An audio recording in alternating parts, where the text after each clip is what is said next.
Assalamualaikum warahmatullahi wabarakatuh. Allahumma inni a'udzubika an adilla au udalla au azilla au uzalla au adlima au udalama au ajhala au yujhala alayya wa sallallahu ala sayyidina Muhammad walhamdulillahi rabbil alamin. Yang saya hormati Ustadzah Wiwin selaku Kepala Sekolah SMP Tekno Ihsan Kamil Tuban. Yang selanjutnya Ustadzah pembimbing dan Ustadzah penguji. Perkenalkan, nama saya Alia Putri, biasa dipanggil Alia. Kali ini saya akan mempresentasikan karya tulis ilmiah saya yang berjudulkan Sistem Tanggul Otomatis bersama kelompok saya. Yang pertama, Devi Indaka, dan yang kedua, Tiara Rizky Nursyah Putri. Latar belakang sistem tanggul otomatis ini yang pertama banjir. Banjir disebabkan oleh luapan air Bengawan Solo ini menyebabkan banyak kerugian. Yang pertama, rusaknya rumah warga. Yang kedua, rusaknya lahan-lahan. Yang ketiga, rusaknya jalan-jalanan desa. Yang terakhir, banyak kesehatan warga yang terancam. Yang selanjutnya, kerugian ini mencapai 16,5 miliar rupiah.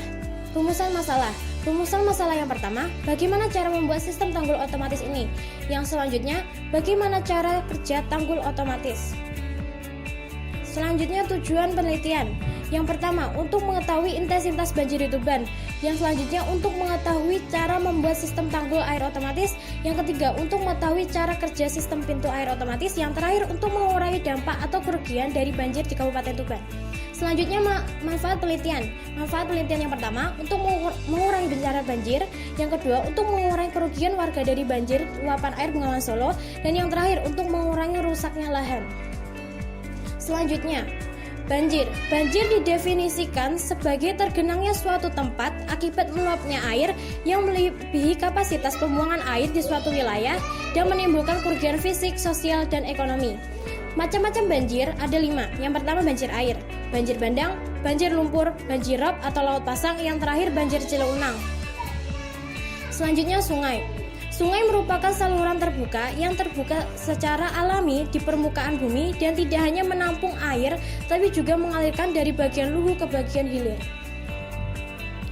Yang selanjutnya, daerah yang dialiri sungai. Yang pertama, hulu sungai, tengah sungai, dan yang terakhir hilir sungai. Pintu air. Pintu air merupakan bagi pengatur debit air dan pengatur tinggi muka air di hulu bangunan pintu air. Selanjutnya, pintu air dibedakan menjadi 2. Yang pertama, pintu air otomatis. Yang terakhir, pintu air semi otomatis. Jenis penelitian yang kami gunakan yaitu cara deskripsi kualitatif dan deskripsi kuantitatif. Yang selanjutnya, alat dan bahan.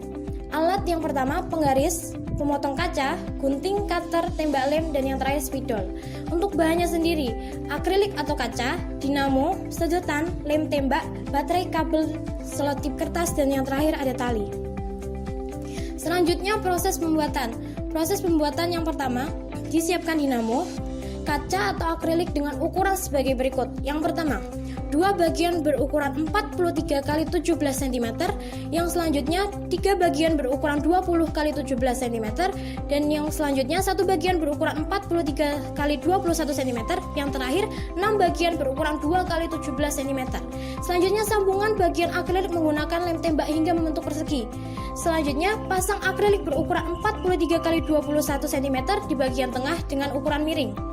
Selanjutnya, sambungan akrilik berukuran 2 x 17 cm di bagian kanan dan kiri menggunakan akrilik yang berukuran sama yang diletakkan di bagian atas dan diletakkan dinamo. Selanjutnya, pasang mika sebagai pintu dan sambung dengan tali. Yang selanjutnya, sambungan dinamo dengan kabel, sambungan dengan baterai, lalu pasang sedotan di samping pintu. Selanjutnya, masukkan kabel yang sudah disambungkan dengan dinamo ke dalam sedotan. Yang selanjutnya, sisi lain kabel yang sudah disambungkan dengan baterai dan dinamo ke dalam sedotan dari bagian bawah ujung kabel letakkan karet agar kabel bisa naik sesuai air dan menyambung dengan sisi lain kabel dan pintu bisa terbuka.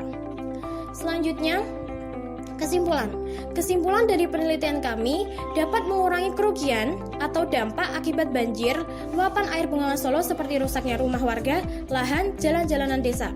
Kritik dan saran. Kritik yang pertama, dinamonya kurang kuat. Sarannya, sebaiknya menggunakan dinamo yang lebih besar dan kuat. Demikian presentasi dari saya. Mohon maaf jika ada salah. Wassalamualaikum warahmatullahi wabarakatuh.